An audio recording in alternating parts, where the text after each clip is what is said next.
persons fleeing domestic violence, but general shelter capacity. We have capacity for 605 individuals, and you can see we more than doubled our available space because of the high need because of the such severe cold. Beyond One Hope Rose Bowl and Dream Center, we also have partners like John 3:16, Salvation Army, Tulsa Day Center, and Youth Services of Tulsa that opened up overflow space in their facilities so that we could offer shelter and truly turn no person away who needed to get in out of the severe weather. More than 107 children were provided shelter during this period, 100 senior citizens, 42 veterans, and 50 pets, which is much beyond what we can normally do for pets specifically. Tulsa Dream Center was kind enough to allow us to use their space to provide additional shelter for pets, as many individuals won't leave their pets behind, even in severe circumstances. If we move forward, for a high-level overview for the winter weather response, as I mentioned, we had 2 additional shelter locations, opening up 2 additional shelters that are offering more than 500 beds for individuals during the severe event. It's a very large lift. Tulsa Dream Center's West Campus was operated by staff of Tulsa Dream Center, Mental Health Association of Oklahoma, and Housing Solutions as the operator of the facility. One Hope Tulsa Rose Bowl was operated by One Hope staff, Tulsa Day Center, and City Lights Foundation. In January alone, in addition to those staff who were running the shelter, we had over 200 volunteers and COC staff members who are helping to provide staffing services, including providing meals, healthcare services, veterinary services, crisis intervention for the hundreds of people just at these 2 overflow locations. In addition, we know as cold weather is coming in, sometimes we can have a nice sunny day before temperatures drop, and so notifying people who are unsheltered or may not have a suitable place to stay during cold weather is very important. So more than 10 outreach teams and 40 people worked all across the city and county to provide cold weather supplies, to notify people of the impending weather and available shelter, and to offer transportation. Just during that January period alone, Housing Solutions, we have an outreach request form, which is our primary method to have members of the public or an individual reach out to us directly to request assistance. We had more than 141 outreach requests during this period. We also worked with first responders, as we know that there can be a high number of 911 calls that may not be emergency, but it's related to people who are trying to get out of the cold weather. So we worked with first responders to divert those calls to outreach workers so that first responders could focus on emergency response and we could offer the transportation. Moving forward to February, as we all know, when we had historically cold weather, we did see an increase in the number of individuals who needed shelter to 1,457 individuals. This is across the same locations. We again were able to partner with One Hope Tulsa Rose Bowl and Dream Center's West Campus to again provide additional beds. We saw similar numbers with a slight increase in senior citizens, and we did see more pets this time around with over 40 pets that were sheltered at Dream Center's West Campus alone. Moving there, again, we used the same additional community facilities. I'm very grateful for these partners who opened up their spaces, canceled programming, or moved their services so that they could accommodate so many people. We had 176 COC volunteers and staff from 36 agencies who gave their time to staff these 2 facilities 24/7. More than 6,700 meals were provided by IronGate. Doesn't include snacks or drinks, but just breakfast, lunch, and dinner. Healthcare services were provided by Morton Health Clinic, Family and Children's Services, Mental Health Association. That includes treating severe frostbite, assisting with medication, wound care, and making referrals to more inpatient services, particularly with Morton Health Clinic.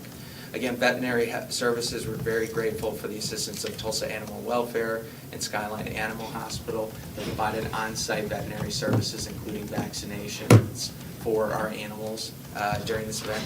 Again, we had more than 10 outreach teams and 40 people that were covering the entire city and county, making people aware of the severe weather and offering transportation. During this event, we had 114 outreach requests. Because of the severity of the weather, we did see that our shelters filled much quicker during this event because the temperature dropped so precipitously so quickly.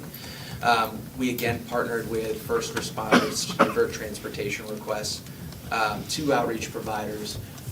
But in this situation, especially that Tuesday, if everyone remembers, the road conditions became so severe that all outreach providers were essentially grounded and unable to drive, especially during the overnight hours. And we're really grateful for the Tulsa Fire Department that offered transportation in those circumstances and certainly saved lives when we saw temperatures getting below -10, -15 with the wind chill factor in. So that is just a little bit of the data and the information from these two responses. I can certainly say on behalf of A Way Home for Tulsa, we're very grateful for the city's support. Tulsa Area Emergency Management, it takes a lot to open up nearly 600 additional shelter beds and coordinate hundreds of people to find the right services and to provide a safe environment for hundreds of people during what can be a very stressful time. This would not happen without so many partners and without the city of Tulsa's support. I can certainly say from a service provider and from someone who has worked in these shelters, while we're very proud of these efforts, it is an incredible lift. It's very draining on staff who are diverting from other activities. We have quite a few staff who don't typically work with an unhoused population that are putting grant applications on hold or waiting to file receipts till later so we can provide life-saving work. And so we have seen this winter is consistent with previous years that when severe weather comes, we typically need roughly an additional 500 beds has been our average, but this February we saw an even greater demand, as you saw, over 500. And so the need for additional emergency shelter capacity with these very severe cold events is very prevalent.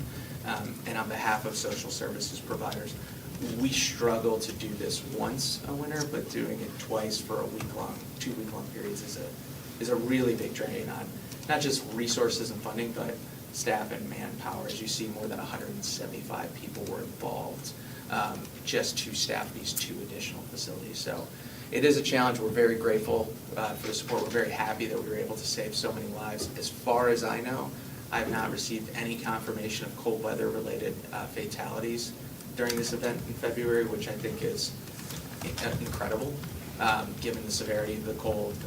My personal experience was seeing the signs of frostbite setting in within minutes of being outside this past February. We did see a significant amount of very, very severe frostbite cases from people who are only out for a few hours, and so we know there will be ongoing trauma from this event. But I think the fact that we didn't lose anyone, at least to my knowledge, directly related to this event is a true testament to the power of working together and so many different partners stepping in and just saying, what can we do? I should also give a few additional highlights. The food bank providing food is hugely critical in the amount of food, water, resources that it takes. Salvation Army provided additional cots when we were running low. Tulsa Hotel Association was very, very helpful when we were running low on blankets, finding more, and towels so that folks could provide showers. And we had quite a few vendors, security, making sure that you have functioning bathrooms for hundreds of people's and porta potties, making sure that we could work with the Trash City Assets was a huge help in securing those vendors who could work through severe weather conditions. We're very, very appreciative of that. And a big shout out to the Tulsa Police Department and the Tulsa Fire Department that were great partners, making sure that people were getting to shelter, and Tulsa MetroLink, which was huge for transportation during the event, but also when the shelters are closing, we need to return these facilities back to their normal use, which is usually youth programs, offering free transportation for folks. So we were able to close these facilities in a matter of hours and get folks to where they need to be.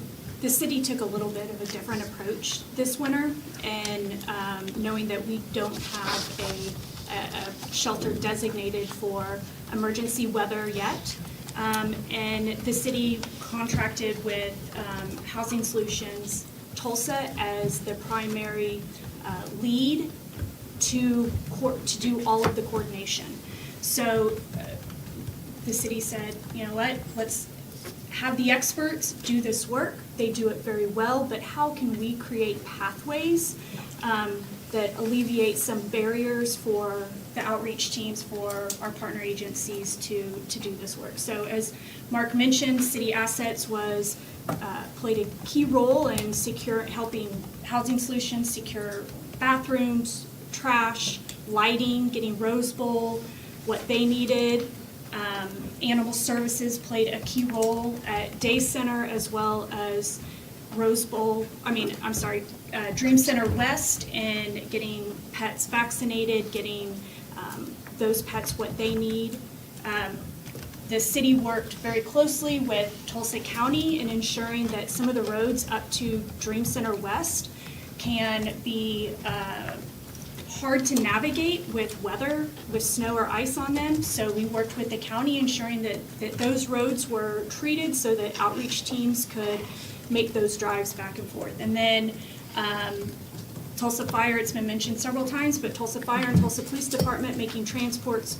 We set up an internal phone line for key departments within the city that were out, streets, public works, fire, police, that they could make contact with outreach teams directly, and we could respond to anyone in need of shelter almost immediately. So really expedited how people got from their location into shelter. And as Mark said, the lives saved were thousands. Very grateful for their work. Good, and thank you all. We have Councilor Billis and Councilor Dutton.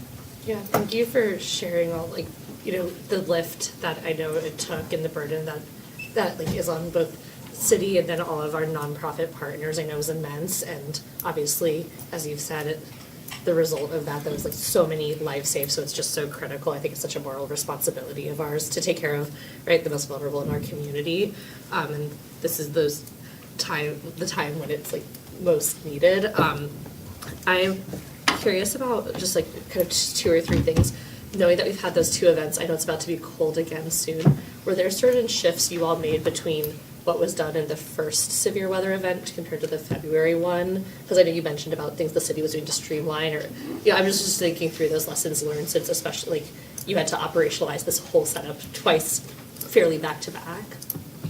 I think some things that the city did during January, we did as we were going along and making adjustments, and that we learned, okay, this worked well, now let's do this on the forefront. So for example, Rose Bowl, we needed additional restrooms, but we didn't have enough lighting, enough cover for people utilizing those restrooms. The hand washing stations where we could have made adjustments, and so we learned from things like that, where on the front end we could go in, prepare, execute, and I think turn things around on a much quicker basis. And just even having an internal phone number that worked really well with our first responders, with our city departments. The first time, we knew, okay, we need to implement this again. Mm-hmm. And where outreach teams had to pull off because of road conditions, weather, we had the partnership and communication already in place where Tulsa Fire could easily just step right in and make some of those transports. That's amazing. And then I was thinking that's really helpful. And I know it's one of those things this isn't something you want to have to do quality improvement around, but then it's necessary, and so it has to happen. I was curious, you mentioned about being okay, we have people here in these buildings right now, let's make sure we're checking that services being offered, pets getting vaccinated. So I'm so grateful to Morden for being able to come in and provide those services. Do you know, or maybe this is a question or to query with Morden too, I know as a federally qualified health center they do free and sliding scale care, but I just wasn't sure if most of the people they were then interacting with in these settings were, I'm imagining mostly uninsured, but also I would assume almost all Medicaid eligible. Yeah. And so I'm curious did they do enrollment for people while they were there? And I imagine you mentioned people having some of these severe health conditions like frostbite that developed from the cold, so I just wasn't sure what that kind of if it's getting them enrolled and then we're in handoff to, I imagine, like hospital or more long-term care, because it sounds like we did have people develop some pretty serious conditions. Yes, so they were able to, and I have a much lengthier report from Susan Savage from Morton. They were able to check on health insurance status if a person was aware of their eligibility.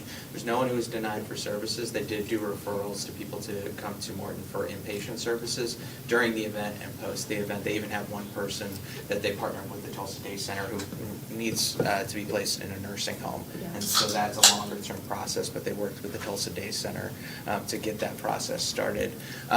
We do see that since Medicaid expansion in Oklahoma, we partner with some of our partners like Morton, Tulsa Day Center with their clinic.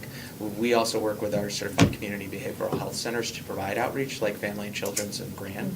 And so we actually see the Medicaid eligible population that is getting enrolled has increased. Our outreach team alone has seen that about 75% of the clients that we work with who are enrolled in Medicaid or maintain insurance, and that is because of the availability of those healthcare resources that are mobile. And so we're actually seeing a much better, in terms of healthcare access for the unhoused population, that has significantly increased, at least in the year that I've been here. And just one additional thing, Morton has a homeless clinic. And so they were able to, for folks that needed additional medical support but not emergency support, they were able to provide transportation to their clinic, receive that care, and transport back. And all of these partnerships cut down on the amount of IMSA calls, fire responses, so. We were able to do more of the mobile medical vans in the January event where they were out on site because of the road conditions. Those weren't able to happen. So staff, and we had nurses from Morton in particular who were driving their personal vehicles. So that was a little limited in the amount of healthcare that we could provide on site as opposed to the January event. That was something that we planned for to be able to do in January between Family and Children's, Morton, and Mental Health Associates and Mobile Medical Clinic. There was a mobile clinic on site at each location each day. That just wasn't possible in the same way in February, and so we had to make some adjustments. So I just really appreciate the way you all, it's one thing where you're in a situation where you're triaging, just trying to make sure you're getting people inside and save their lives, but that's another to go, okay, proactively, while we have people here, what can we do or what services can we provide? This is it's an opportunity to see a lot of people in one setting that otherwise are in such disparate places, so that's really great. And Morton did make one of their staff members who's a nurse available for 24/7 for over-the-phone triage, and so that made it really helpful to determine if someone did need emergency care and whether or not it was going to be an EMSA call or if transportation needed to be made. We did have, unfortunately, we had a few incidents of folks who had a medical emergency and EMSA calls did have to be made, but I think having that access both in person and to get medical advice over the phone to determine what would be needed was really helpful and decreases the number of EMSA calls that had to be made. Thank you. Good opportunity for good, Sam. Mm-hmm. Counselor Good. So I'm really excited and so pleased on how quickly we were able to get the logistics for the second shelter, because it was just a matter of days. And I think we are learning best practices in the procedures to go ahead and get it set up along with our partners. And the fact that Morton Healthcare was on site really helped a lot. I know that there were a couple of times where clients needed prescriptions that were brought in, and we were able to disperse the prescriptions. So I appreciate also what's not mentioned is that there were hotel vouchers available for families that could not be within the setting of the Rose Bowl and the Dream Center. But also, this is taxing on everybody, but it's also taxing on the clients, on our unsheltered population, because they're not used to being in an enclosed space amongst hundreds of other people. So I think that it was all so very well contained, and we had really good reception from the unsheltered population. And they were fed, they had warmth, they had beds, cigarettes, all the necessary things that they need. So I'm really proud at how this worked out this year, and I'm hoping that we'll be able to get something more permanent for sheltering options for the winter time that we can count on, so that we don't have to be caught trying to do logistics in the last hour before. So thank you so much. Thank you, Mac, as well. And we couldn't have done it without everybody's input. And so thank you. We are fortunate to have One Hope Tulsa Rose Bowl and Dream Yes. Center, because we spent months trying to find locations, knowing that we were likely to need an additional 500 beds. I do want to point out, we did get lucky in February because of the severe cold and the snow. The schools were closed, and so these facilities typically provide after school daycare services, and it's a very critical, especially to working families. And so with schools being closed, they wouldn't have been able to hold those services anyways, and so it created an opportunity for us to do this. But as you said, knowing that we have an available space to do this, it is one of the things where we're either working with our partners to find an alternative place to hold these services if TPS doesn't close. And so it does make it a challenge. It can be a little bit of a last minute on whether or not we are going to be able to open these sites, which then means we have to really rush to get it ready to bring in hundreds. Well, I really appreciated One Hope being there. Amazing, And just the last minute, yeah, sure, we can make this happen again. And so they're so receptive, and I know that they do after-school care for the neighborhood and the children, so I'm grateful. And they both sites extended as the weather Yeah. continued to be cold. And I'm so grateful for all of that. Thank you. Counselor Dunn, were you there? Yeah. Oh, okay, it sounded I'm like. always you were. there. You sound like you're talking from personal experience. Okay, so you volunteer. I usually Oh, volunteer anytime they're open. So, yeah, it's a great I learning didn't know that. Did y'all know that? experience. Okay. I volunteered with her before. Oh, wow, okay.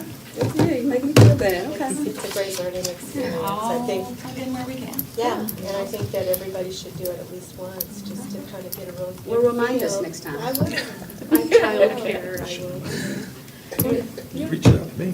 Yeah, let us know. I did, Mhm. but you happened to not be available this time. Did you reach out to me? I did not. Okay.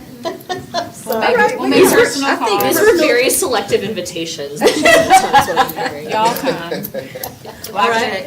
No Okay, more than let's just four put at a it out time. there, everybody's welcome. How's Yeah, that? but you still gotta remind me though. Unless you tell us that we're in the way. Yeah, We there's wanna that be. part Yeah. too. If you Counselor. can make coffee, you can be a service Yeah. site, right? Yeah. Oh, that might take Push a broom, clean the Yeah. bathroom. Sort I won't be sauce. passing out cigarettes. There you go, You do yeah. that. Counselor Archie. Thank you so much, and it's good to see you, Mark, and of course, Emily. Thank you for the work that y'all are doing. I believe thousands were saved because of the shelters being open. I did look, I believe that it was reported that there was one homeless man who did pass away on February 6th when we went, that really cold night, who had frozen. But I think that it just underscores the severity of why it's important to coordinate and get folks, into warming shelters. But, I think it's fantastic work that y'all are doing. I have a question for Ms. Hall. So South Haven, which is where the Dream Center West is, you said the county had to plow those roads? Does the city not plow? There's some roads that are county roads, some roads that are city roads. So we just worked together to make sure that access was available. Okay, all right. That's very helpful. And then, do we need more centers? Do we need more organizations coming on board? Right, so I'm setting up, it's 1 and 2. During these cold snaps, were you all contacted by organizations, churches, or groups interested in becoming warming centers? Because I know in the communications that I sent out, there there was a call for, if you want your group to have a space. Was there much traction on those outreach efforts? So there's an application process on the City of Tulsa's website for those that are interested. And we have had several organizations that have expressed interest. And then they go through that application process and ensure that they're approved by the fire marshal. Now, some folks get hung up in different pieces of Okay. the process and getting approved. But overall, we've really, this winter especially, relied on the heavy lift and the access for capacity with One Hope Rose Bowl and Dream Center West, because the capacity was hundreds of people. We could shelter hundreds of Yeah. people. And it makes it easier for, the outreach teams are also providing the staffing, so they're playing double roles. Where they're out making sure that folks are getting into shelter, but then they're also working overnights and staffing the shelter as well. And so when there's fewer locations, it makes it easier. Do we need more places for people to go?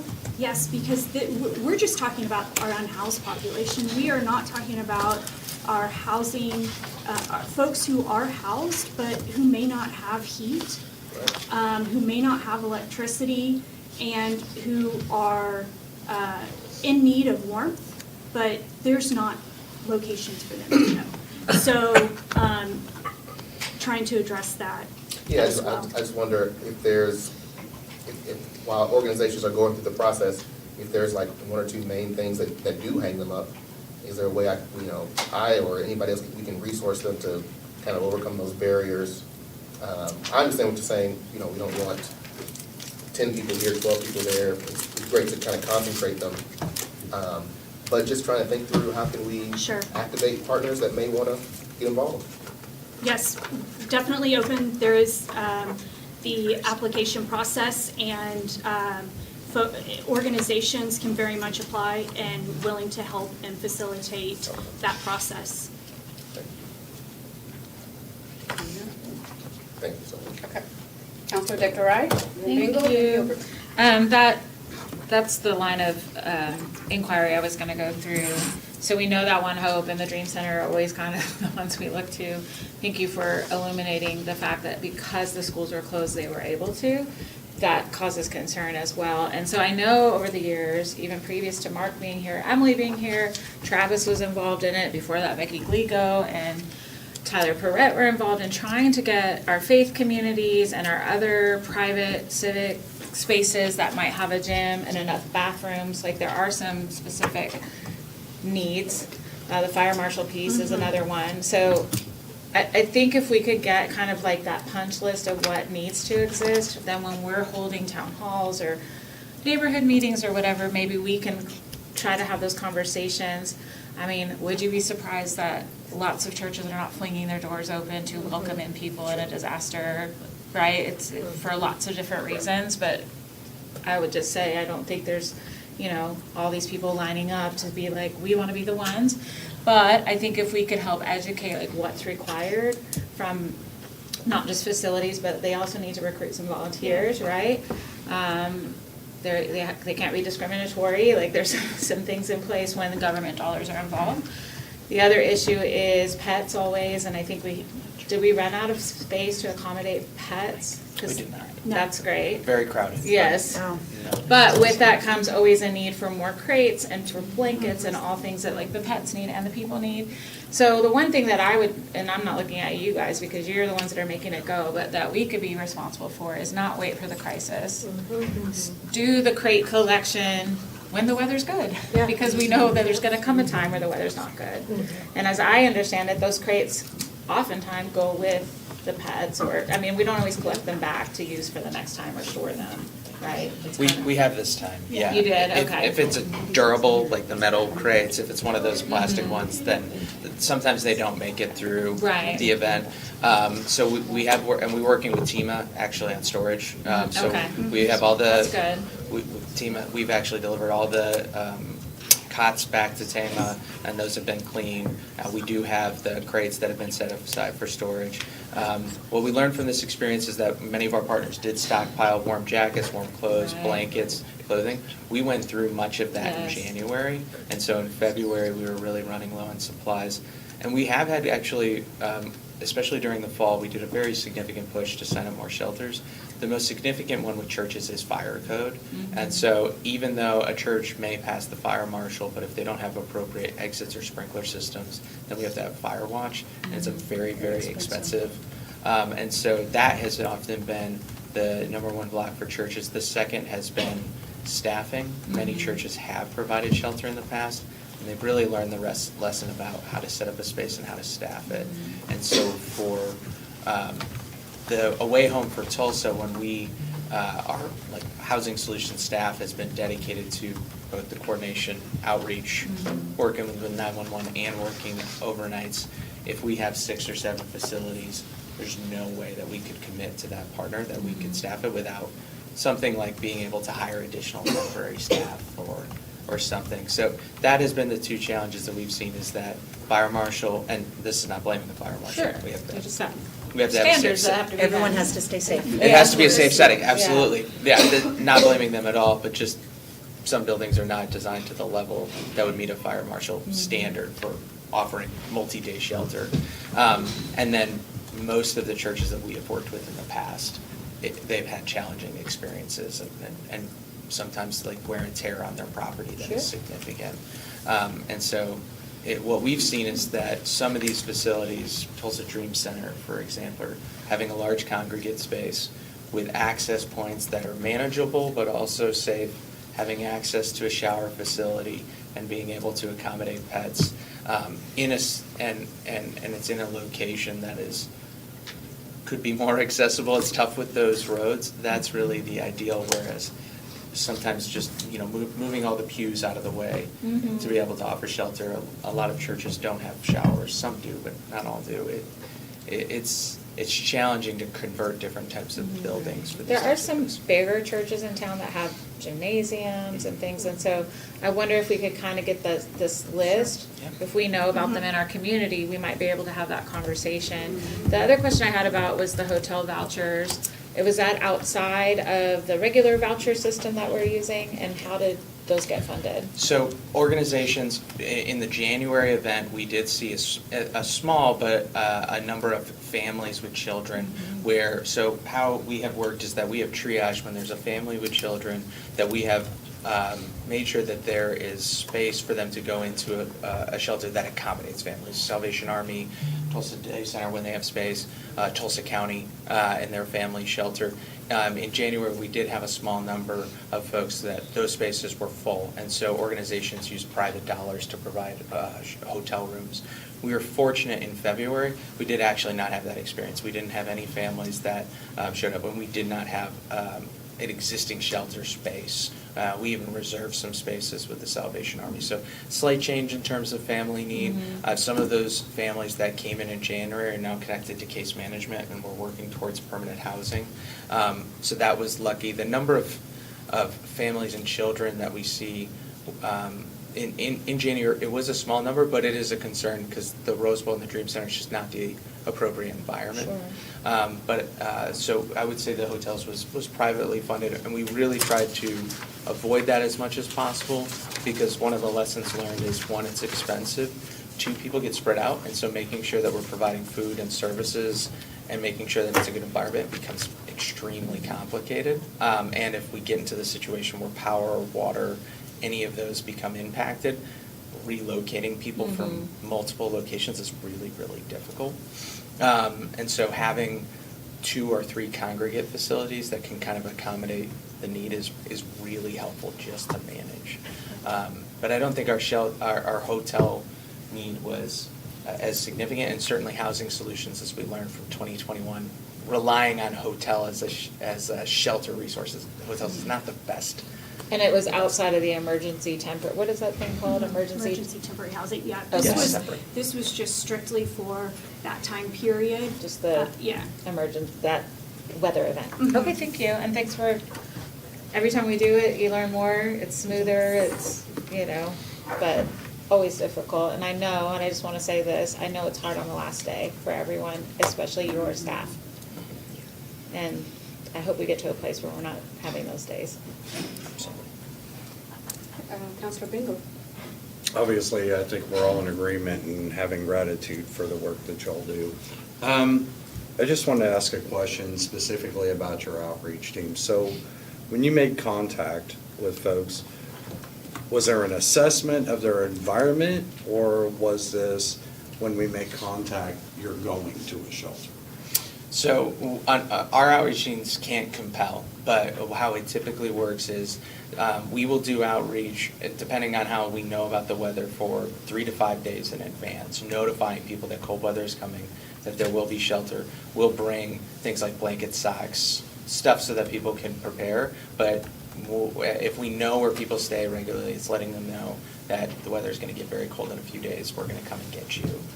Or you need to find your way to these locations. The day of, during an event, we do it a couple different ways. We worked with MetroLink to provide shuttle services from known locations like the Merchant. So MetroLink was there Monday and Tuesday morning and providing direct transportation from shelter, and we had very few people who ultimately turned it down.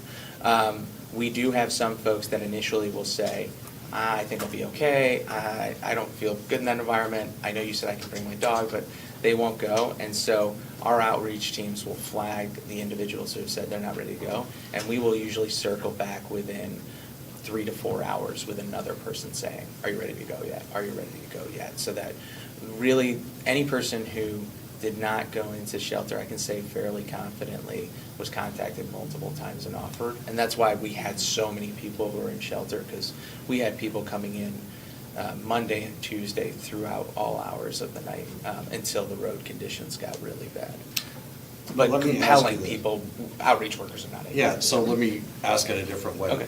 So when you do the outreach, you're assessing the environment that they're in currently. Yes, that Would they're there have been a unhoused. point where, when you make those assessments, where this person is beyond making a rational decision, especially when you're talking about frostbite, right?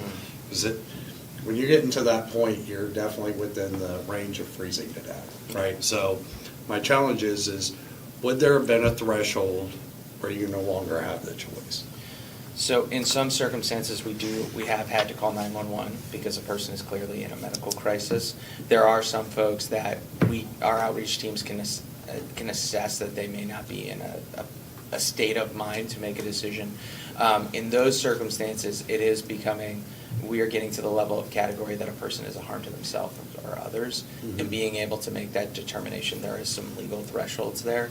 There were a few circumstances, I know Mac and the day center had to deal with this with an individual who was not in a good state of mind and was trying to leave. And so they had a licensed clinical social worker who was able to identify that this person was a harm to themselves. And then we were able to work with mental health providers and law enforcement to essentially do what would be similar to an emergency order of detainment for a mental health crisis.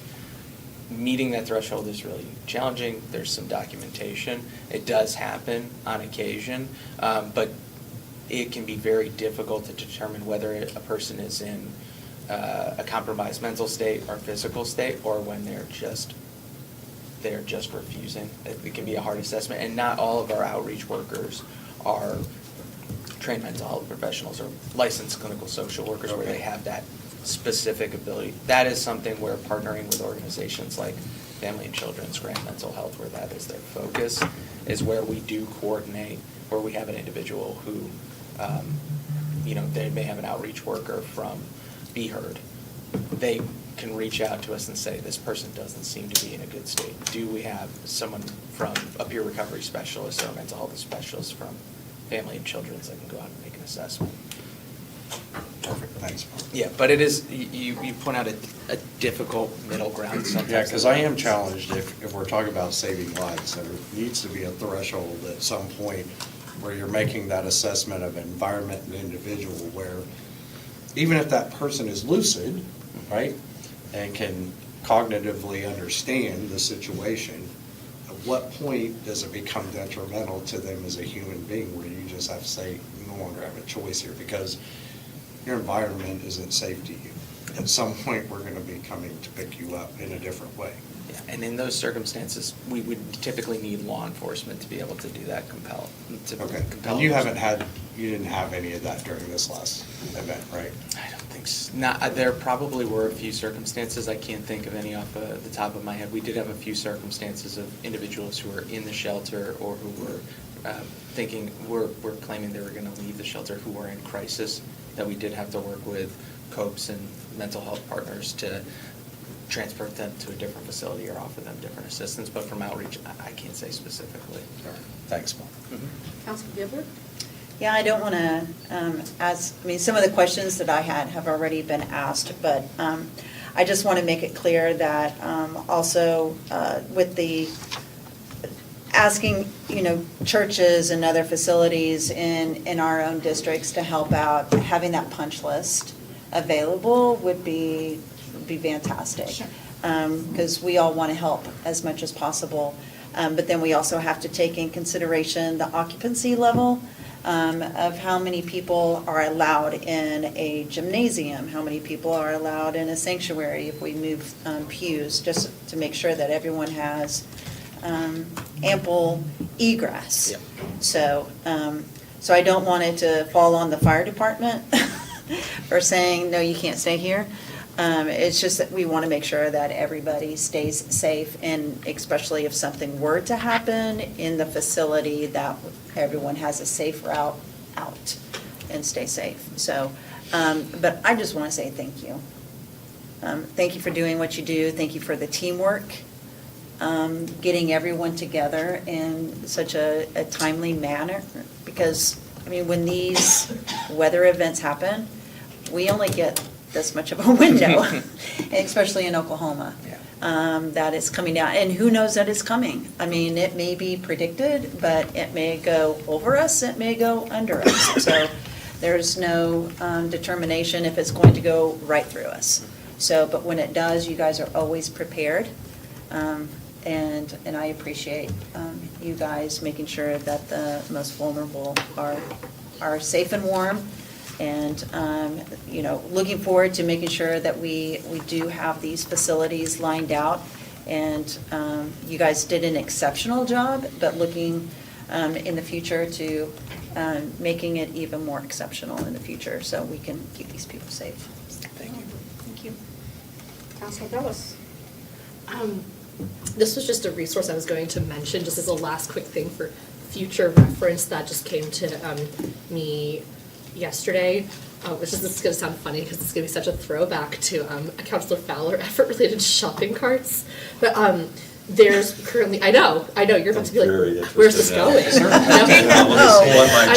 know, you're like, everyone's, I know, where's this going? Canfield's perking up I right know, now. she's like, okay, but just to name as a resource, because I've heard some different nonprofits going, oh, that would be helpful to grocery stores over time.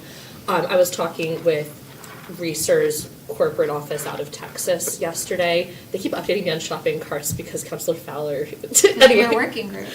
Yeah, this is now my secret passion apparently. Anyway, what he said is that they've been doing a pilot for the past several months. They've had cart repo going out. They have collected 700 carts, which they make sure they have stringent policies around. They're not taking like occupied ones or taking lots of people's things, right? It's really just like carts that are out there, and that only 50 of those were Reeser's, and another 500 were from a larger corporate group that shall not be named, but we can all imagine who might have so many carts. But what they were saying is like, right, not every business is reclaiming these carts, but they are hearing from different nonprofits, and Reeser's had said they've been asked over time to like, could you ever donate carts? And they've always been like, we don't have ones to spare, but now it turns out that we actually have a warehouse full of carts that some of these other companies don't want back.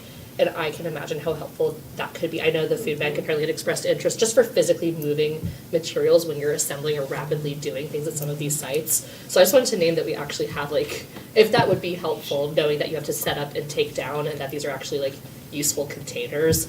We have a lot of carts, it turns out. So we actually did use shopping carts at Tulsa Dream Center West to Yeah. move supplies in and out, which Yeah. was very helpful No, because there's a lot of supplies that go in and out. Yeah. And just to clarify, we very, very limited on what possessions we allow course. clients to bring in because we have so many people. And so Mm-hmm. a lot of times clients do have to leave their possessions in a location. We try very hard to coordinate with outreach to get them back so that those belongings aren't lost, and then they can get back and That's so address right. them. So, but yes, as we were moving, 400 meals around, having a shopping cart to get that through the parking lot was pretty helpful. Yeah, I'm still, if you need more of them, it turns out we've collected There's an them. and- inventory. Oh, is that- And someone from maybe like a Bentonville area company hasn't specifically come to claim 500 of them. On my Interesting. Initials WM. The stories that, the cart could tell. But yeah, I just like, but anyway, it was just one of the, and also for other nonprofits too, if anyone's listening, I've just heard that these are helpful for moving physical supplies inside buildings, so if you want them, happy to help facilitate that. Shopping carts, Counselor Fowler's legacy lives on. All He's right, probably Counselor watching right Dudley? Yeah. I also, I think that's a great idea, actually, because it does help a lot. I wish that we had a better way to transport the carts when we were closing. These people actually end up with a lot of stuff, which I get, they want to take food with them and blankets and whatnot. I also wanted to amplify Iron Gate and the fact that they provided over 1,200 meals, I believe. And that is a lot of cooking, and that's on top of the meals that they provide on a daily basis to their clients. Anyway, so the fact that they were able to prepare really good meals and make sure they got to One Hope and the Dream Center, as well as provide for the clients that they regularly serve, is pretty phenomenal. I just have to amplify that with Iron Gate. Absolutely. And Carrie took a lot of feedback. Folks wanted hot breakfast. We made pivots to hot breakfast Yeah. when we could, and they adjusted their hours so that we could get there earlier to make sure meals were delivered on time. And their staff worked just as hard as anybody. And the food bank as well, which provided just an incredible amount. All right, well, thank you all very much. Thank you. for all Thank of you. the Thank hard you. work. Thank you. Great job. All right, agenda item number 4, ordinance amending Title 28, the municipal employees retirement plan. Is that Mr. Wagner? Yes. All right. Don't you have to read the whole thing? I do not. Read silently. Have if you our need to know. disclaimer. Disclaimer. Ready. All right, All thank you. right. Well, thank you. James Wagner. I'm here today as a representative of the Municipal Employees Retirement Plan, MERP. And Tanya Cromwell is with me. She is the plan administrator. I'm a trustee on the MERP board, and we're passing around a handout that kind of summarizes some of the work we've been doing over the last year or so to update Title 28, which is the ordinance that governs the retirement plan. Just a little bit of background on the plan. So this is a plan that's governed by 7 trustees. I'm one of those, and it has 2,600 active members. So these are the non-sworn employees of the city and also outside agencies. So the library is the largest non-city agency, but also INCOG, MTTA's non-driver personnel are part of the plan. The Port of Catoosa, Partner Tulsa, who am I missing? The airport are all members of the MERP plan. There are 2,200 retirees that are actively receiving payments from the plan. We have about $640 million in assets that we manage with the help of an investment advisor. So about a year ago, we embarked on a project to try to update all the aspects of Title 28. And I kind of put them in 2 categories, sort of the administrative, like clarity category, and then the policy category. So Tanya's going to talk a little bit about some of the administrative clarity highlights, probably not every single thing on here, and then I will talk about the funding policy, which is it's section 300 of the ordinance. So I'll turn it to Tanya to kind of walk through some of those. Yeah. Thank you, James. So, as James said, we're going to highlight a few of the changes administratively that we thought were important to discuss and describe to you. The first one is being our definition in Chapter 1 of final average earnings. So, final average earnings is a key piece of the retirement benefit calculations that we do for our participants. And we found that there was a little bit of a misalignment when there were instances of individuals not making contributions into the plan. We base the final average earnings on what the base pay rate is for an employee, not their actual pay that they received on their paycheck. So for those time periods, we have put language in here that at least 3/4 of the month or will have the work hours worked in order for that to be counted into their final average earnings. We also found some redundancy in there that we removed that didn't impact the interpretation of that section. The next section that I'll cover is still in Chapter 1, and it's also a definition, and it refers to optional contributions. So that's definition T on the first page. We no longer offer optional contributions to be made, so it was not applicable and was removed from the section. Throughout the title, where there were other references to optional contributions, we've also removed that.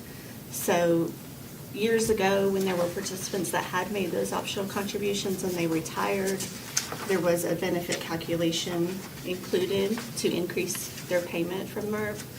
Those individuals that had not retired when that change was made, those optional contributions were refunded to them. I might add something just on that. Part of the reason for that is we now have a 457B plan that employees can contribute to if they want to make additional contributions to their retirement on a tax-deferred basis. Thank you. I'm now going to skip to Chapter 4. Yeah, can I And- ask a question? So, having had a small business, I did not have these retirement options. So, of these optional employee contributions, would that be a rollover type thing? So like if there was a contribution made 20 years ago to a retirement plan and an employee decides to roll over from that plan to this one, would that be an optional contribution? Yes, whenever Okay. a refund is made to an individual, they have the option either they're taking it as a direct pay, Right. or they could roll over into another qualified retirement Right, account. okay. Yes. Just check. Thank you. You're welcome. So Chapter 4 refers to our non-vested termination. So employees that were not vested into the retirement system whenever they've left employment means that they have less than 5 years of credited service. We have contributions that are refundable to those individuals. And we have instances where those contributions may not have been refunded and they're sitting in the retirement plan even though those individuals don't have a retirement benefit that's due payable to them. So what we've added is a tiered system to where we can mandatorily send out those refunds to those individuals. That tiered system will kick into place once those contributions have been sitting in the plan for 3 years or more. If they have less than $1,000, then we're going to follow a path to get that refund out to them. If they have between $1,000 and $7,000 sitting in the plan, then we can roll it over into an IRA. If it meets the requirements of a required minimum distribution, then that's also going to kick into, we are going to distribute those funds. The next section is in Chapter 7. It is also a removal of language from the title, and it refers to an optional benefit option called guaranteed period income. We looked back over several years and could not really find any instances of that option being selected. So it didn't seem appropriate to leave that in the plan because it wasn't being used. We have a lot of options available to retirees, including joint survivor benefits, partial lump sums, and we felt like it was just unnecessary to continue to have that included. Also in Chapter 7, Section 704, is one of those optional options listed as a level income. This title was written several years ago when Social Security ages were age 62 and age 65. That's not the case anymore. Most individuals have a normal Social Security age that is greater than that. So what we've done is we've removed language to specifically state its age, but instead refer to an individual's Social Security normal retirement age. It's where at any whole member age that they've chosen to have this option calculated for, we can have a benefit option for them. Next, I'll go to Chapter 8, and it's Section 802. We default a beneficiary payment when there is not a beneficiary form that it's been filed with us to the estate of a participant.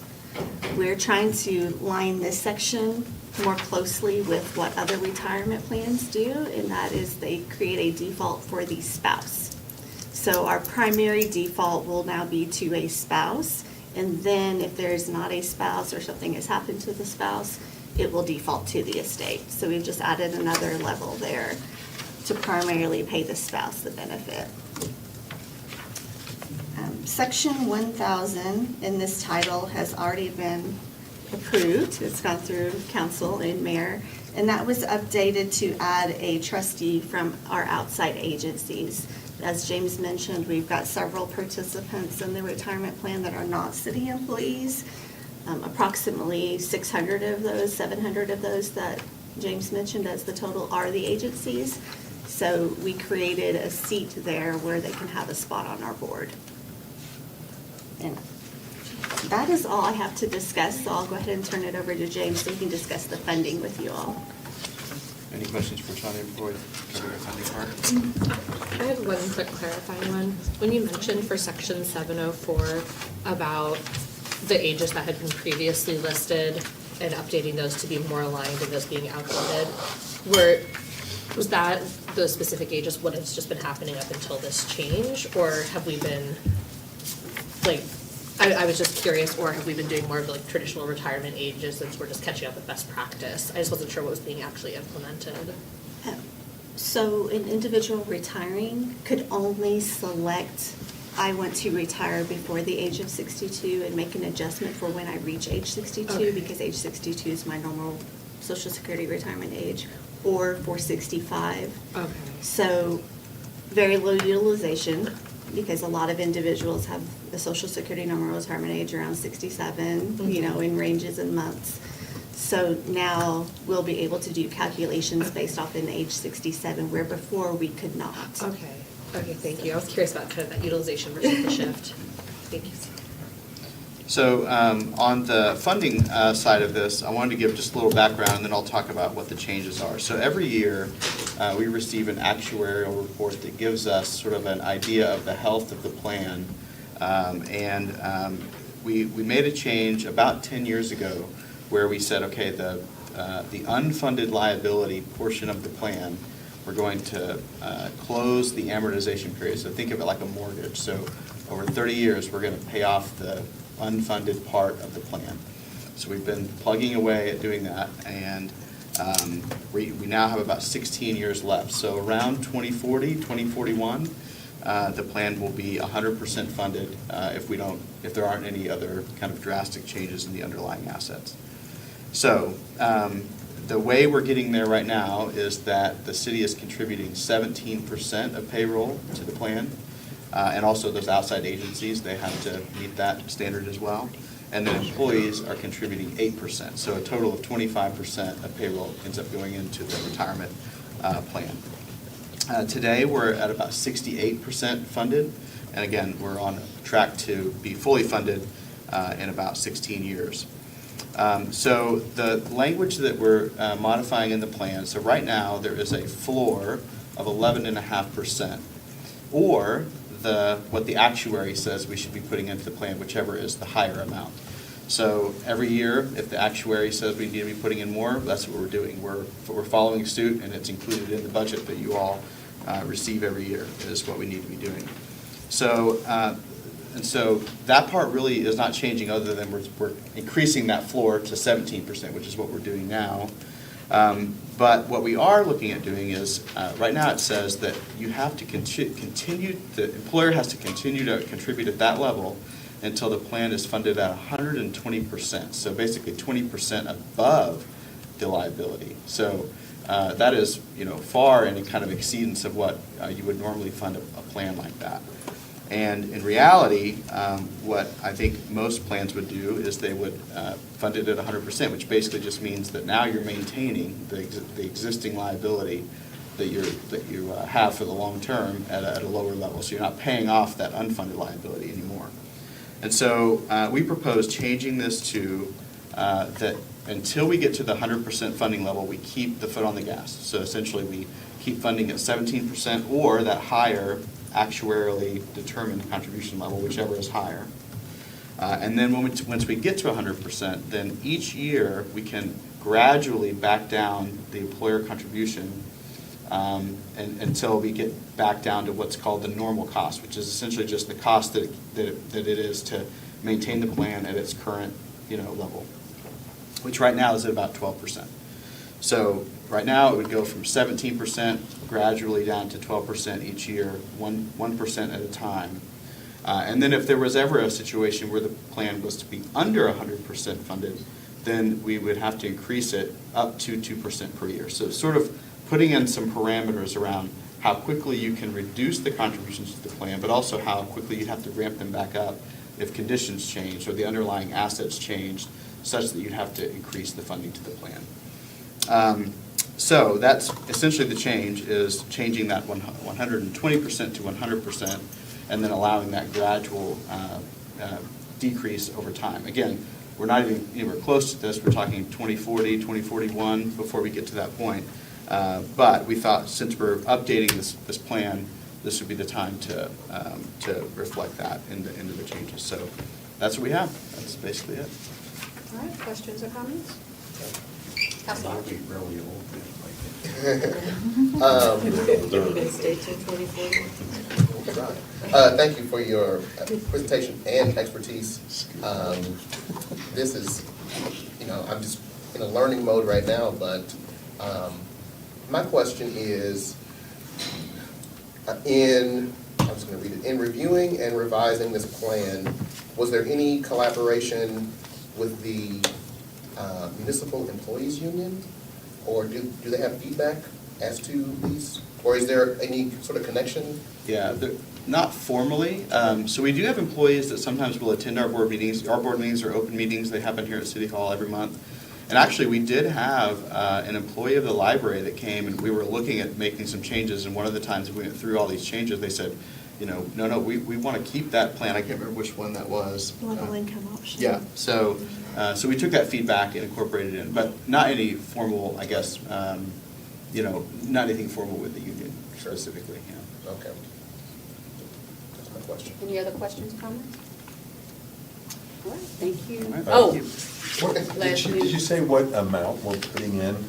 Oh, like dollar amount? Yeah. I mean, 17% of total non-sworn payroll, but I can get that number for you. We just Yeah. saw it the other day in our. Yeah, I was just trying to guess what it was, but I didn't know if you Yeah, knew. I have Come it on, in what is it? actuarial. Just guess, and then when he $5. emails Yeah, us. see how close you get, is this the prices are Yeah, right? tell us the amount you're thinking. It's whatever he says, I want $1 over. Yeah. No, he does do prices right on Yeah. this. Actually, I will say He's that gonna have to go first before too long. the actuarial report is actually very interesting, I think, and has a lot of really good data in there about the plan's participants, like I kind of gave you some brief highlights of the active participants versus the retirees and things like that. There's non-vested, and like Tanya said, there's a lot of non-vested folks that still have funds in there. So anyway, but I'll get you the number. It's in there. It's just What is the vesting period? 5 years. Okay. What's your estimate? Oh, I'm not gonna estimate out loud. I'm gonna wait until he tells me, and then I'm gonna say, oh, yeah, that's my estimate. So I can beat him. Less fun. Yes, so, just to clarify, so I was looking at the backup documents. There's a subcommittee that has reviewed it, the plan board, legal department, but what you're also saying, there are employees that have had the opportunity to come and give feedback into liking or wanted to revise the plan. Yeah, actually, this section, the section 300 that I just went over, it actually has attached to it what we call the Brown ordinance language around, around here. So essentially, it's the same language that would kind of elevate the change to the same level that you would if you were going to change the funding of a sales tax package that the voters had already voted on. So it's really a high level of, so there was a press conference that we had, that we held. There's already been a public hearing, I think it was at your last city Yes, there council meeting. was. There's another one, I think, tonight. And there was also required advertising in the newspaper. So it's kind of, in government world anyway, it's kind of a high level of, notification of the changes that are being made, so. I appreciate it. Yeah. The press conference was eye-opening. Yes, Council Gifford was there. We did have somebody from the media. We did, So, we yeah. did. That was great. Are we- Any other questions or comments? Thank you so much. Thank you. Agenda item number 5, presentation and updates by the Pre-Hospital Committee Healthcare Working Group regarding activities, efforts, and priorities. The counselors that are part of this work group are myself, Counselor Gilbert, who replaced Counselor Q, Counselor Bingle, and Counselor Decker Wright. I didn't replace, because you can never replace. Oh, Yeah. okay. Filled the empty. Yes, the empty seat. Hi, counselors. So, there's no presentation, it's just an update, but Commissioner Roberts is also on the working group and is here. I don't know if you want to come to the table or just are here to hear, it's up to you. Come Um, on. So just a little reminder, because we do have new colleagues who might not. At your own peril. We have new colleagues that might not know how this working group came to be. Pre-hospitalization community healthcare is basically everything that happens from the time somebody calls 911 to the time they get a response as it pertains to mental health and medical needs, right? Not policing specifically. So it's a long name for basically everything that happens before you get into a hospital, if that's what you need. The working group was assembled in February of 2023 with Counselor Bingle, Hall Harper, myself, and Counselor Q. I convened the working group based on a vote that the council had to do in October of 2022 to change the trust indenture with EMSA. They brought us a proposal that we approved. But as we prepared for that approval, in doing my research, every 5 years they were coming before us for approval on how they used to operate. This was a major change. And the 5 years prior to that then council said, hey, we should engage the public, get some feedback. And then my research showed me that never happened. So I felt like, the responsible thing to do is to go ahead and engage the public. And so that's how the working group was convened in February 2023. The 4 counselors here, now Commissioner Roberts and Chief Baker, Captain Lemery and Captain Ward with the fire department are on the working group. We've now also invited EMSA CEO Jonna Easley, Deputy Chief Jonathan Brooks with TPD, and the 911 call center director Belinda McGee to participate in the group.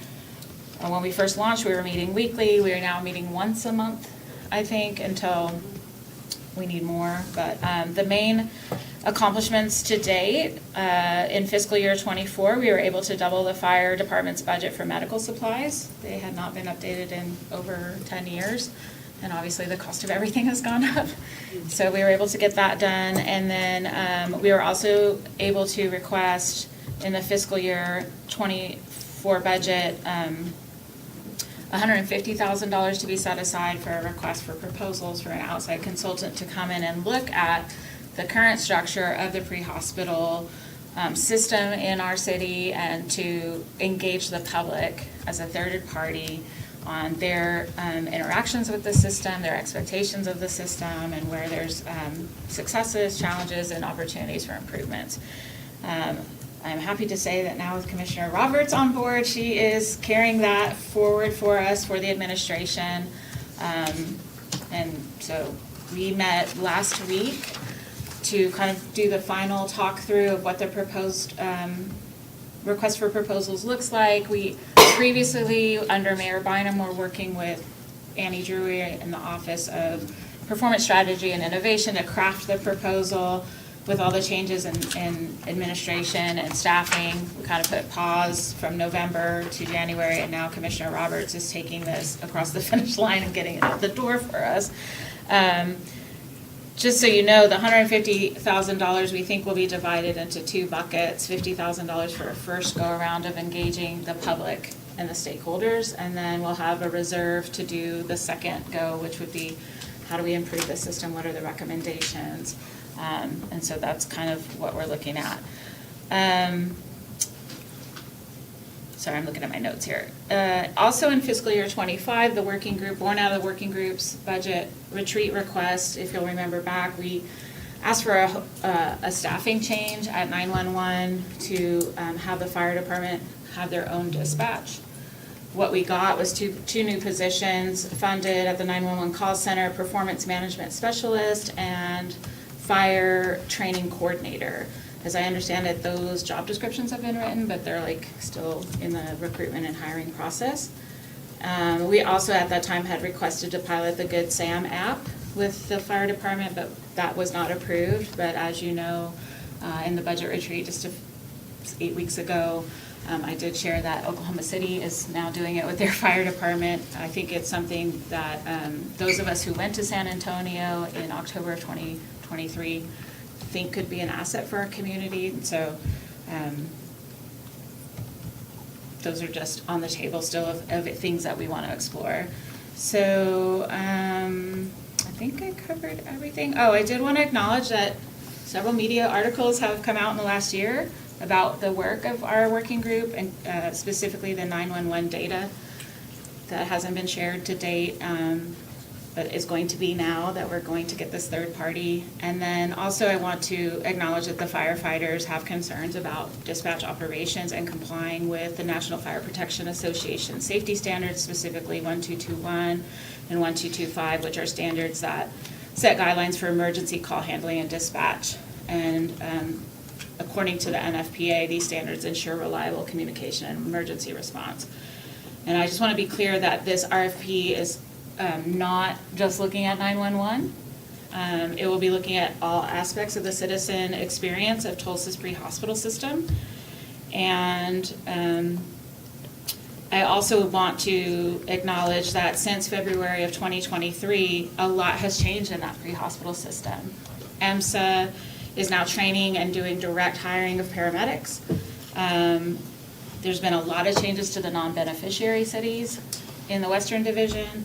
For EMSA, as it pertains to the trust, we've had an increased mental health staffing response at the city, embedding 911 dispatchers, family and children, scaling up the alternative response units. So there's lots of moving parts that have been happening parallel to the work that we're doing. And so I think we will continue to kind of look across all these different activities that are taking place to make sure that, you know, there's a comprehensive look. And my main concern from the beginning is what the citizens expect and what they're receiving, because at the end of the day, they're the customers and they're the ones that are funding all of this. So that continues to be the lens that I will bring to the work that we're doing. And I would just turn it over to any of the counselors or to the commissioner who are on the working group to fill in what I just said. Councilor Bingle? I would say the same thing that I've always said. This isn't target, I don't see, and I thought the transparency of the working group was very clear that this wasn't targeted against any specific portion of the EMS system or any individuals or groups specifically. To me, I looked at this as purely from an auditing standpoint, sorry.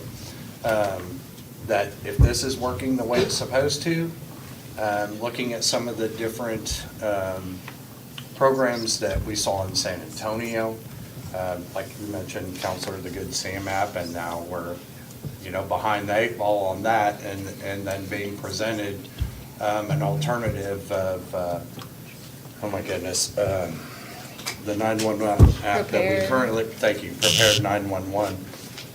Additionally, my view is that we have a fire chief and we have a police chief. One shouldn't be beholden to the other. Those two structures should be totally separate, reporting to the commissioner here. And they should operate independently with their staffing, their compliance to national standards, and that they have to answer to her why they don't meet those standards. So I want to remove all the air from the balloon of intent that we're trying to target one organization specifically. And I think EMSA was the one who most people thought we were targeting, and that was never my intention. I didn't feel like that was any of our intention collectively. I just felt like the things that we were hearing, and some of the things we knew factually were occurring, kind of validated what we were doing here. And I think our visit to San Antonio kind of, again, cemented some of the stuff that maybe we need to look at. And like you said, the implementation of ART shows that we need to be flexible in our system. So that's my view. I'm new to the group. But I'm excited that you all have reconvened, started meeting again. Having Commissioner Roberts on the committee is going to help even more, especially as we move through the RFP process. But also making sure that we have the other parties at the table as well, police, fire, 911 and IMSA, everybody there to make sure that we're not missing anything and keeping everyone at the table as we continue to have those discussions, so. I would agree. I don't really have anything to add. Just thank you for this work. Because like you said, it's about what our constituents, the citizens of Tulsa, who are clients, who are paying for a service.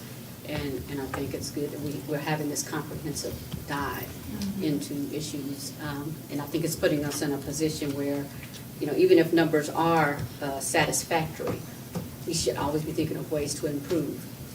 And if we can do things cheaper, then we should be in a space to always be good stewards of our tax dollars as well. So I'm glad to be a part of the group. And again, thank you for your leadership in saying, let's actually take a real deep dive and look into this.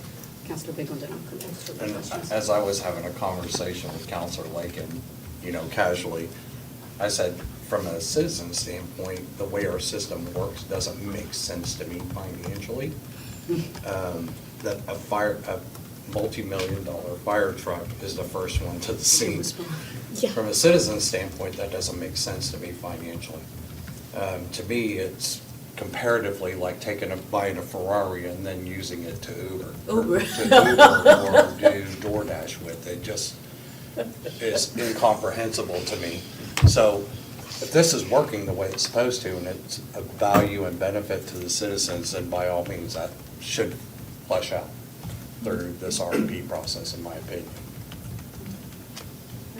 Councilor. Councilor Bangle, that was a very good visual. I'm just thinking about a red Ferrari right now. So, Yeah, I'm sorry. No, it's okay, you can No, go. Councilor No, Bell I want, says, no, and then Councilor Archie. I'm sorry. I want to hear what Councilor Archie's going to say first. Okay. It's okay, I'm just Okay, making go sure ahead. you know. Yeah, your name is down here, his isn't even down here, so. That's the worst part. He was just the last one to raise his hand. Sorry about that. It's okay, I did the same thing to you earlier, so we're even, yeah.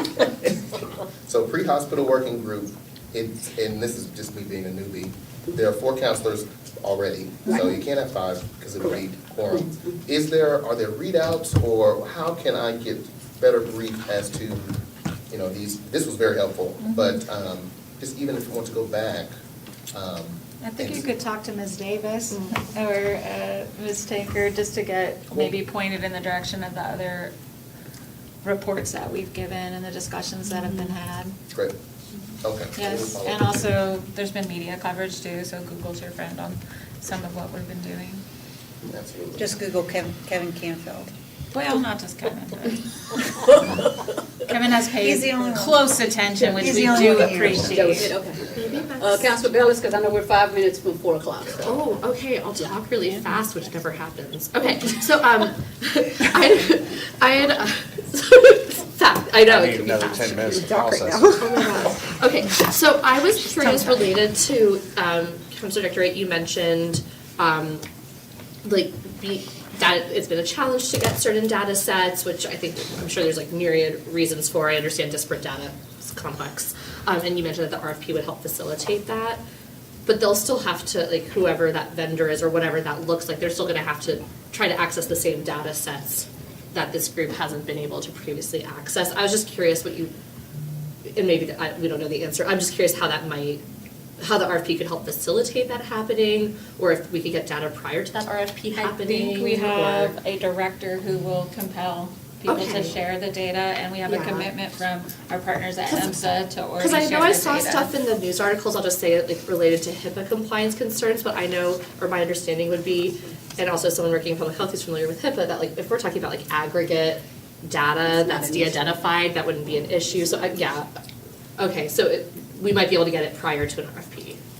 I mean, ideally, we would get it prior to an RFP, but at this point, I could not commit to that. I just know that whatever the barriers internally were before around the data, to the extent that the data is available and that it can be de-identified and shared, they are committed to sharing it, because we need to do an analysis on actual factual things that are happening, and not, what we have right now is anecdotes. It's very qualitative. It's when yeah. somebody has had, I'm gonna say it, usually a less than expected experience, and then they bring it to a city councilor, and then we go, is this happening all the time, or is this a one-off, or what is it? We don't have a way to quantify that, so if we could look at call data, run data, what's actually happening. I know there's a statistic that only 7% of the calls that come into the call center are for fire. I would say that's true, but we know that fire runs on 70% of calls that come in for EMSA, that come in for traffic accidents, when someone might say, I need police, but then it ends up being fire. So, you know, we need to not only look at the data, but then also look at what we're looking at. Because to kind of reduce it down to like, well, only 7% of the calls are for fire, you know, that makes it seem like they're But not. that's not always who per, that's Right, always they're like not shows getting up calls. first. Yeah. Or like, it depends on like how that's being kind of fed So- through. Okay. I don't know if we'll get it before the contractor is contracted. They will have access to what we think they need, what they think they need, to the extent that it's Yeah. able I to be just- shared. I would just wonder if we could like be concurrently pursuing that, right? And it sounds like your group is. Thank you all for that deep dive. And then my other quick question, this is around, Councilor Bengal, I'm glad this just kind of made me wonder about what other cities do. You mentioned, right, hey, these are two independent, when we talk about police and fire, these are two independent departments. But then that one complicating factor, aside from, like, you know, right, all of the spaces that they interconnect, really is that 911 piece, which is then, of course, housed within the police department. And I know that's like one of these big linkages where it's like, okay, they're independent, one department's facilitating something that very much impacts both. Is there something from within your working group? I was curious if you all have looked at, like, if not, where 911 should be situated. I know that's like probably a big overarching question, like, because there's these two big independent departments, does it make sense for it to be housed in one, or should there be like a neutral space for it to be? I don't even know what other cities do with that, or what's the norm. Yeah, some Is that cities what have it it, is? what they call a neutral PSAP, which is just call taking, and then it shoots out to Okay. the experts. Yeah, I was like, I don't even know what the best And practices of and other to cities. be fair, there was a time where the fire department was over all the dispatch, and the police department was feeling like their needs weren't being met. So I don't think this is an argument about, Yeah.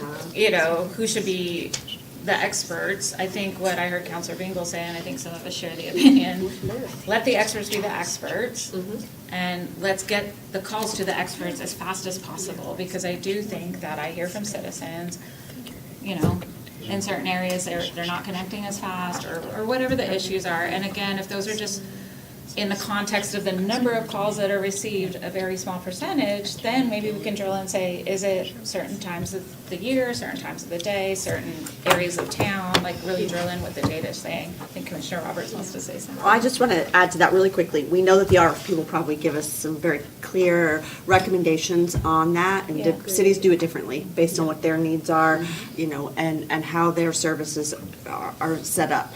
I can tell you that Chief Baker, Deputy Chief Brooks, and I have had several conversations about what we can do now to start moving that needle, and it's probably been a more collaborative approach than we've had.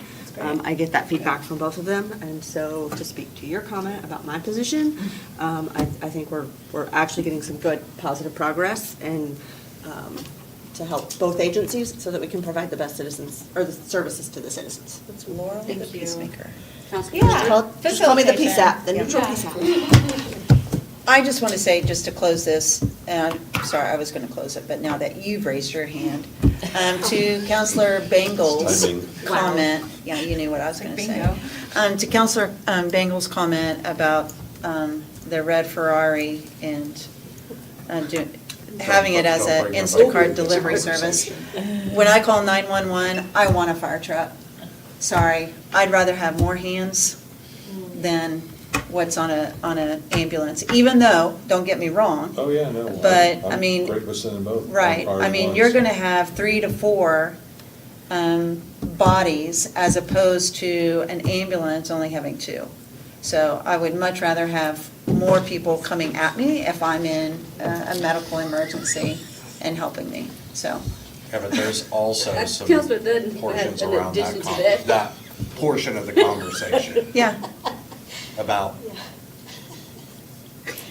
Urgent compen- care versus emergency wanna care. know what- Well, you know, sorry. She said, who wouldn't want to have 4 firemen or? I knew that's what it, She said that. I agree with you it. just want the calendar guys? But or- Abilities. I'm having a medical emergency right now, so that's why I would rather have. She's calling it. I get And that. excuse So me, they need to it's carry not you. always firemen. There That's could true. be That's some fire women people, on that yeah. truck as Yeah. well. But I would rather have 4 bodies coming at me to save me rather than just the 2. I think the guiding principle for the work that we've been doing is to have the right response at the right time with the right people, Resources, yeah. whatever that looks like. Yeah. Absolutely, Councilman Bishop. And on that last point, the Office of the Medical Director, has the most say, if not all the say, in how that response is dictated. So, Yeah. the good part is, and I know you guys have been on so many ride-alongs, but really, I've seen in your example, you do want a lot of people at the scene. If you're having a heart attack, there are like 6 or 7 people working on that one patient. And IMSA can't do it, fire can't do it because they're all It's a coming mobile from different emergency places. room, basically. Yeah, wherever you were when you had the heart attack becomes the Yeah. emergency room at that point. But we also have So- citizens who've had a heart attack and they don't get the response they expected, and that is a concern. And that is what initiated. Same on police, same Sure. on, there's always ways to improve. Yeah, absolutely. My comment was just thank you for including IMSA, 911, and police at the table. They've always Um, been invited. I just really do want to clarify But that they- when but we've they needed them haven't. there, they've come. I know, but being a member of the group and being called Yeah. upon whenever you need them are 2 different things. So it seems like it's about IMSA when IMSA isn't a member of the group. Now that IMSA's a member of the group, they can participate in all the conversation. Same with 911 and police. I can't speak on their behalf, but I can speak on behalf of the board in saying thank you for including them as members of the group, because I think it's just better to have them present all the time and say, well, on that point, here's a counterpoint, or here's additional information, or, yep, you're exactly right, here's what happened in that case. So it's just a praise. It's a thank you for including them as members. All right. Thank you. Moving on, I'm going to cover 6, 7, and 8 simultaneously. Travel authorization per council rules and order of business in the estimated amount of $3,315 for Councilor Archie, Councilor Bingle, and Councilor Bush to travel to Washington, D.C. to attend the One Voice Washington, D.C. Fly-In 2025 to be held on May 12th through the 14th, 2025, paying for registration, hotel, and per diem. Hi, counselors. Sarah Davis, council administrator. So in your council rules, it requires travel that's over $500 cumulative for the year to be approved by the council. You do have enough in your travel account to pay for these expenses, but you are kind of getting towards the end of your travel account items. However, this is usually the last kind of major trip of the fiscal year, so that's to be expected. So. Questions or comments? Yeah, she added the but in there. And that's when I got a little concerned. But, But means if additional people wanted to go, we would probably have to have a conversation. Or I'm if glad- additional trips that I don't know about are being planned, you should have those as part of, before you approve I these. always worry, a woman says but when they're talking about money. Counselor, I just want Deputy Counselor to Bell. say thank you to the three who are willing to take the time out of your busy schedules to go and, you know, provide representation on behalf of the city of Tulsa. I know the mayor will be there, but in years past, when some of us have traveled, we've been able to have some different conversations within the delegation that goes, but then also with other federal leaders. So I know when we went before, we were able to talk with people around housing and some of the other stuff that's going on, just as one of the largest cities in America, needing HUD dollars and things. And so I found that those conversations were also helpful. So if there's something that's top of mind, I would just encourage you to either with the staff or with the mayor's administration, try to have those conversations too, outside of what the chamber has planned, is what I'm trying to say. Armed with our city's priorities. Yeah, because the chamber has their priorities, their one Sure. voice priorities, but we as municipal legislators and also leading the second largest city in our state can sometimes have some of those other conversations. Counselor Bell. Before I get to the more serious, if you get a chance to advocate for two things, I would just like to register my FOMO about not being able to go. For boomers, FOMO's fear of missing out. Sorry. No, and I just kids. I'll be like I too didn't know. pregnant, so I'm like need to stay close to my own like medical practitioner. But I did want to say I know that within like this month we've had a lot of like tribal nation leadership that's been doing a lot of intensive advocacy time in DC. It might be good to touch, if you all get an opportunity to touch base with them beforehand, to be like, hey, what was like the fruit of that? Like, I'd be That's right, curious. out of our Yeah, meeting that we yeah, had. we heard at the last Tribal Nations Relations Committee that they were like several people were about to spend some pretty intensive time on Capitol Hill advocating for different things for the region. And then also I know Josh Starks, who is such a leader for veterans and our veteran spaces and community. I think he might be there right now, or is maybe going to be there next He week. is. Yeah, doing a lot of advocacy. So I would definitely also be curious what the outcomes of that looked like for him, and then if there's opportunities to try to reinforce whatever those things looked like. I'm Counselor good. Hilbert? I'm good. You good? Okay. All right, we're adjourned. When do you want us back? Oh, yeah.